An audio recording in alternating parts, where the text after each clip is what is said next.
Hello നമസ്കാരം. നമുക്കിന്ന് നല്ല നാടൻ ടേസ്റ്റ് ഒരു മട്ടൻ കറി ഉണ്ടാക്കിയാലോ? അടിപൊളിയാണ് കേട്ടോ ഇതിൻ്റെ ടേസ്റ്റ്. ഒരു എന്താ പറയുക, ഒരു സിമ്പിൾ മസാലയിൽ നല്ല ടേസ്റ്റി ആയിട്ടുള്ള മട്ടൻ കറി.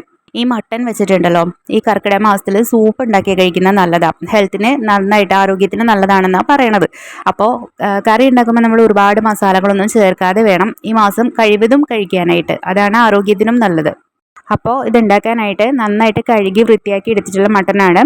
അതിലേക്ക് ഒരു 1/2 ടേബിൾ സ്പൂൺ കുരുമുളകും പെരുംജീരകവും കൂടി ഒരുമിച്ച് പൊടിച്ച പൊടിയാണ് ആദ്യം ചേർത്ത് കൊടുത്തത്. പിന്നെ ഒരു 1/2 ടീസ്പൂൺ മഞ്ഞൾപ്പൊടി ചേർക്കുന്നുണ്ട്, 1 ടീസ്പൂൺ മുളക് പൊടി. പിന്നെ സ്പൈസസ് ആയിട്ട് ഗരം മസാലയ്ക്ക് എടുക്കുന്നത് മുഴുവൻ മസാല ആട്ടോ, അതായത് ഒരു ചെറിയ കഷ്ണം പട്ട, 2-3 ഗ്രാമ്പൂ, 2 ഏലക്കായ അത്ര എടുത്തിട്ടുണ്ട്. പിന്നെ ആവശ്യത്തിന് ഉപ്പും കുറച്ച് വെള്ളവും കൂടി ചേർത്തിട്ട് ഇത് നന്നായിട്ട് മിക്സ് ചെയ്തിട്ട് ഒന്ന് വേവിച്ചെടുക്കാം. അതായത് ഒരു 1/4 വേവ് അത്രയും എടുക്കുന്നുണ്ട് കേട്ടോ. അത് 4 വിസിലാണ് ഞാൻ ആദ്യം അടിച്ചു കൊടുക്കുന്നത്. പിന്നെ ഇതിലേക്ക് ഞാൻ പച്ചമുളകും, എരിവിന് പച്ചമുളകും വേപ്പിലയും കൂടി ഇട്ട് കൊടുത്തിട്ടുണ്ട്. ഒരു 4 വിസിൽ കഴിഞ്ഞിട്ട് എടുത്തിട്ടുള്ളതാണിത്. ഇനി ഇതിലേക്ക് ഞാൻ കുറച്ച് ഉരുളക്കിഴങ്ങ്, അതായത് ഒരു വലിയ ഉരുളക്കിഴങ്ങ് സ്ക്വയറായിട്ട് കട്ട് ചെയ്ത ഒരെണ്ണം ഇട്ട് കൊടുക്കുന്നുണ്ട്. പിന്നെ ഒരു സവാള, ഒരു മീഡിയം സവാള മുഴുവനായിട്ട് അരിഞ്ഞതും ഇട്ട് കൊടുക്കുന്നുണ്ട്. ഇനി ഇതും കൂടി ചേർത്തിട്ട് നമ്മൾ നന്നായിട്ട് ഒരു 3 വിസിലും കൂടി അടിച്ച് വേവിച്ചെടുക്കാം. ഇതിപ്പോൾ വേവിച്ചെടുത്തിട്ടുള്ളതാട്ടോ ഇനി കാണിക്കുന്നത്. ഇതിപ്പോൾ നന്നായിട്ട് വെന്തിട്ടുണ്ട് കേട്ടോ. ഇനി നമുക്ക് കറി ഉണ്ടാക്കാൻ തുടങ്ങാം.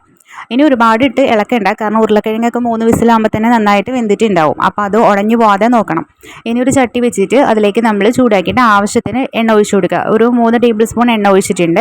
എണ്ണ ചൂടായി വരുമ്പോൾ അതിലേക്ക് കറിവേപ്പില ഇട്ട് കൊടുക്കുക. പിന്നെ സവാള ഞാൻ ആദ്യം ഒരെണ്ണം ചേർത്തായിരുന്നു, ഇപ്പം 2 കൂടി ചേർക്കുന്നുണ്ട്. അതായത് ഒരു വലിയ സൈസ് 2 സവാള ഇപ്പം ചേർക്കുന്നുണ്ട്.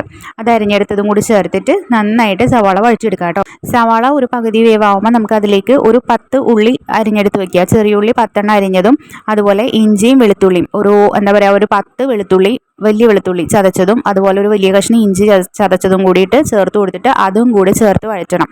ഒരു മിനിറ്റ് നമ്മളൊന്ന് ഇളക്കി യോജിപ്പിച്ചുകൊണ്ടിരുന്നതിന് ശേഷം മീഡിയം ഫ്ലെയിമിൽ, അതിനുശേഷം സിമ്മിൽ ഇട്ടിട്ട് നമുക്കിത് മൂടി വെച്ച് ഒരു 2 മിനിറ്റ് വേവിക്കുക.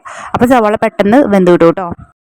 ഇപ്പോൾ സവാള വെന്തിട്ടുണ്ട് കേട്ടോ. ഇത്ര മതി, ഞാൻ ബ്രൗൺ കളർ ആവാനോ നിൽക്കുന്നില്ല, വെന്ത് കിട്ടിയിട്ടുണ്ട് സവാള. ഇനി ഇതിലേക്ക് ഞാൻ പൊടികൾ ചേർത്ത് കൊടുക്കുന്നുണ്ട്. 1/2 ടീസ്പൂൺ മഞ്ഞൾപ്പൊടി ചേർത്ത് കൊടുക്കുന്നുണ്ട്. അതുപോലെ 1 ടേബിൾ സ്പൂൺ നിറയെ മല്ലിപ്പൊടി ചേർത്ത് കൊടുക്കുക. മല്ലിപ്പൊടിയും മഞ്ഞൾപ്പൊടിയും കൂടി ഒരുമിച്ച് നന്നായിട്ട് വഴറ്റുക കേട്ടോ. കാരണം എന്താണെന്ന് വെച്ചാൽ മല്ലിപ്പൊടിക്ക് ഒരു കുത്തലുണ്ട്. ആ ഒരു കുത്തൽ മാറാൻ വേണ്ടിയിട്ട് 1 മിനിറ്റ് നന്നായിട്ട് രണ്ടും കൂടി വഴറ്റി കൊടുക്കാം. അതിന് ശേഷം നമുക്ക് 1 ടീസ്പൂൺ മുളക് പൊടിയും കൂടി ചേർത്ത് കൊടുക്കാം. പിന്നെ ഒരു ടീസ്പൂൺ മസാലപ്പൊടി ചേർക്കുന്നുണ്ട്, ഗരം മസാലപ്പൊടി. അതും കൂടി ചേർത്തിട്ട് നന്നായിട്ട് വഴറ്റിയെടുക്കുക കേട്ടോ. നന്നായിട്ട് തന്നെ വഴറ്റുക കേട്ടോ. ഒന്ന് നന്നായിട്ട് മുരിഞ്ഞ് കിട്ടുന്നവരെ നമ്മൾ ഒരു 2 മിനിറ്റോളം മീഡിയം ഫ്ലെയിമിൽ വെച്ചിട്ട് വഴറ്റിയെടുക്കാം. മീഡിയം ടു ലോ ഫ്ലെയിം അങ്ങനെ മാറി മാറി ചെയ്തെടുക്കാം. അതിനുശേഷം നമുക്ക് വേവിച്ച് വെച്ചിട്ടുള്ള ഇറച്ചി ചേർത്ത് കൊടുക്കാം. ഇറച്ചി ചേർത്ത് കഴിയുമ്പോൾ വെള്ളം വേണം എന്നുണ്ടെങ്കിൽ മാത്രം ഒരു 1/4 ഗ്ലാസ് വെള്ളം കൂടി ഒഴിച്ചു കൊടുക്കാം കേട്ടോ. എന്നിട്ട് നമ്മൾ ആ വെള്ളം വറ്റി ചാറ് കുറുകി വരുന്നവരെ ഒരു മീഡിയം ഫ്ലെയിമിൽ അടച്ച് വെച്ച് വേവിച്ചെടുക്കാം. അത് കഴിഞ്ഞ് തുറന്നിട്ട് നമ്മൾ വെള്ളം റോസ്റ്റ് ചെയ്യണ ഭാഗത്തിനാണെങ്കിൽ അങ്ങനെ എടുക്കാം, അല്ല ഗ്രേവി ആയിട്ട് വേണമെങ്കിൽ അങ്ങനെ എടുക്കാം കേട്ടോ. ഞാനിതിപ്പോൾ ഈ ഒരു ഭാഗത്തിനാണ് എടുക്കുന്നത്, കറിയുടെ ഭാഗത്തിനാട്ടോ എടുക്കുന്നത്. അതുപോലെ ഞാൻ പറയാൻ വിട്ടുപോയി, ഞാൻ ലാസ്റ്റ് കുരുമുളകും പെരുംജീരകവും പൊടിച്ചത് ഒരു 1/2 ടീസ്പൂൺ കൂടി ചേർത്ത് കൊടുത്തിട്ടുണ്ടായിരുന്നു കേട്ടോ. അപ്പോൾ അതുകൂടി ചേർക്കണം കേട്ടോ. അപ്പോൾ നല്ല ടേസ്റ്റി ആയിട്ടുള്ള നല്ല നാടൻ മട്ടൻ കറി റെഡി ആയിട്ടുണ്ട്. അപ്പോൾ ഈ ഒരു രീതിയിൽ എല്ലാവരും ചെയ്ത് നോക്കൂ കേട്ടോ. നല്ല ടേസ്റ്റ് ആട്ടോ. ഒരുപാട് എരിവോ മസാലകളോ അങ്ങനെ ഒന്നുമില്ല, എന്നാൽ എല്ലാം ഉണ്ട് താനും. നല്ല ടേസ്റ്റ് ആയിട്ട് ഇത് കഴിക്കാനായിട്ട്. അപ്പോൾ എല്ലാവരും ഒന്ന് ട്രൈ ചെയ്ത് നോക്കുക. എന്നിട്ട് വീഡിയോസ് ഇഷ്ടപ്പെടുന്നുണ്ടെങ്കിൽ ചാനൽ ഒന്ന് സബ്സ്ക്രൈബ് ചെയ്യാം കേട്ടോ. താങ്ക്